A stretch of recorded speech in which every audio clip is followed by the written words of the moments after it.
Alors bonjour à tous, donc je vous parle après une table ronde et une conférence sur le sport dans les Amériques en général.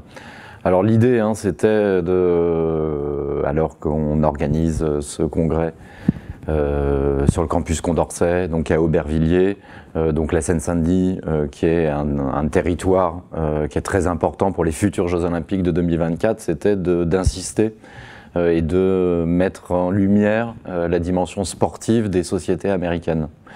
Et c'est pour ça qu'il y a donc deux tables rondes, il y en a une autre cet après-midi, plus une conférence. Donc l'idée c'était de montrer comment le sport est très important dans les sociétés américaines, donc il l'est aussi en Europe, mais en Amérique du Nord et en Amérique du Sud, le sport a contribué à la construction des identités nationales, où en gros, c'est pas juste un loisir anodin, c'est fondamentalement lié à la manière dont les sociétés américaines se pensent et s'imaginent. Et donc en gros, ce qui émergeait de cette table ronde, c'est que il y a eu que ce soit l'Amérique du Nord ou l'Amérique du Sud, ont construit leur culture sportive en opposition à l'Europe. L'Amérique du Sud directement, c'est-à-dire qu'il s'agit de s'opposer à la vieille Europe tout en se mesurant à elle, donc en s'appropriant son sport roi qu'est le football, mais en le transformant, et finalement en finissant par jouer mieux que les Anglais et les Européens. Donc ça se manifeste par exemple, on a l'exemple de la Coupe du Monde en Uruguay, la première Coupe du Monde de football qui est organisée en 1930 pour le centenaire de l'indépendance de l'Uruguay. La finale se joue au Stadio del Centenario, qui est un des plus grands stades d'Amérique du Sud à ce moment-là.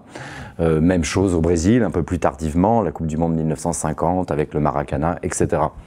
Du point de vue des États-Unis, on a vu comment les États-Unis avaient eux aussi reçu les sports anglais, mais les avaient rejetés ou les avaient transformés. Donc le cricket qui devient le baseball, le football rugby qui devient le football américain, et la nécessité de construire un nouveau sport, d'inventer un nouveau sport qu'est le basket. Alors ensuite, on a essayé de voir que donc ces circulations transatlantiques, de voir aussi comment est-ce qu'elles pouvaient être des circulations intra-américaines, puisque si c'était l'Angleterre qui dominait le monde à travers son empire informel au XIXe siècle, au XXe siècle, ce sont les États-Unis. Mais comme pour l'Angleterre, les États-Unis n'ont pas de prosélytisme sportif. Ils ont une culture sportive autarcique et ils ne cherchent pas particulièrement à l'exporter ou à l'imposer aux pays qui sont dans leur zone d'influence, on va dire. Mais il reste qu'en Amérique centrale, dans les Caraïbes, le poids de la culture américaine, états-unienne, est trop fort pour laisser indifférents les sociétés qui sont en lien direct avec la société états-unienne. Et donc on avait l'intervention d'un chercheur de l'université San Geronimo de La Havane qui nous parlait du baseball à Cuba et comment le baseball est devenu sur un siècle, et ça s'est accentué après la révolution castriste, le sport national, constitutif de l'identité cubaine. La révolution castriste ajoutant un aspect politique, c'est-à-dire de pouvoir battre les Américains à leur sport, sur leur propre terrain, dans leur domaine le plus intime. Plus généralement, on a abordé la question du rapport entre le sport et la politique, mais d'un point de vue général, et se pose après concrètement la question des acteurs, donc l'interpénétration, par exemple pour l'Amérique du Sud, entre la sphère footballistique et la sphère politique. Donc il y a eu des interventions sur tout ce qui était les dirigeants de clubs, donc de savoir quel était leur statut, est-ce qu'ils avaient des liens avec le monde politique. Et une des particularités de l'Amérique du Sud par rapport à l'Europe, sauf certains pays, par exemple l'Italie, où les liens entre football et politique sont aussi très étroits, c'est justement cette grande proximité entre les deux sphères, voire le fait qu'elles sont totalement symbiotiques, au sens où un homme politique en Amérique du Sud, évidemment qu'il s'intéresse au sport et qu'il plus que s'intéresser, qu'il a des responsabilités dans le monde du sport. Et ça, quel que soit le pays d'Amérique du Sud. Donc ensuite, on a évidemment aussi essayé d'interroger la question des joueurs et du symbole qu'ils peuvent représenter. Alors on l'a plus... on n'a pas forcément eu le temps de développer, hein, mais de voir l'image qui était développée, c'est-à-dire en gros médiatiquement, comment est-ce qu'on pouvait parler des grands joueurs ou des grands acteurs du football. Donc, par exemple, Clément Astruc a développé la question des joueurs noirs au Brésil, dans une république brésilienne qui se définit comme une démocratie raciale. Le fait que l'Europe, justement, renvoie du Brésil l'idée d'une équipe métisse ou d'une équipe noire, alors que les élites brésiliennes ne se vivent pas forcément comme ça. Donc avec des allers-retours, enfin des moments de régression et des moments de progrès.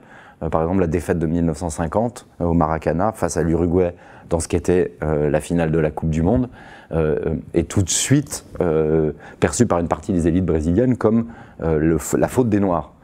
Alors que Pelé, en 1970, est au contraire récupéré. Alors on n'a pas particulièrement abordé cette question ensuite de la politisation ou non des joueurs, probablement par manque de temps. C'est que 2 heures, ça passe vite finalement.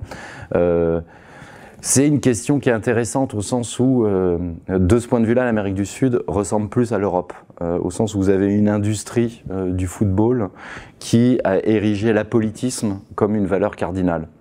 Et de ce point de vue-là, l'industrie du football est vraiment une industrie du spectacle. C'est un peu comme la même chose qu'on a avec les chanteurs en France, où les impresarios leur interdisent, quand ils ne sont pas encore très connus, d'exprimer des positions politiques qui risqueraient de cliver dans le public et donc de faire perdre des parts de marché, tout simplement.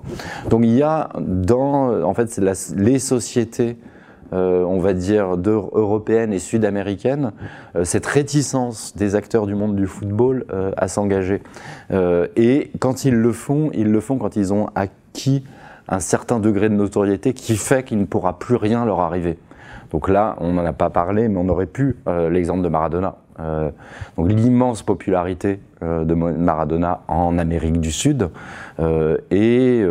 ça, en gros, ce côté héros du peuple qui revendiquait et qui, d'une certaine manière, voilà, dans les débats politiques qui agitent l'Amérique du Sud depuis une quarantaine d'années, après les régimes militaires, de dictature militaire, est venu le temps du néolibéralisme, et donc un des footballeurs les plus populaires du moment affiche sa proximité avec Cuba, avec le Venezuela de Chavez, est un message politique qui est important. En contrepartie, vous avez Pelé qui se retranche toujours dans un apolitisme prudent, voire même, quand il rentre en politique, rentre plutôt dans des partis de droite ou très modérés de centre droit. Voilà, c'est une très bonne question qui montre en fait que voilà, il y a encore beaucoup de choses à faire sur ces rapports entre politique et football, ou entre politique et sport plus généralement. Vous citiez l'exemple des basketteurs, des sportifs nord-américains en général, qui mériteraient d'être étudiés, approfondis, et qui nous diraient beaucoup de choses sur ces sociétés-là et leur mode de fonctionnement.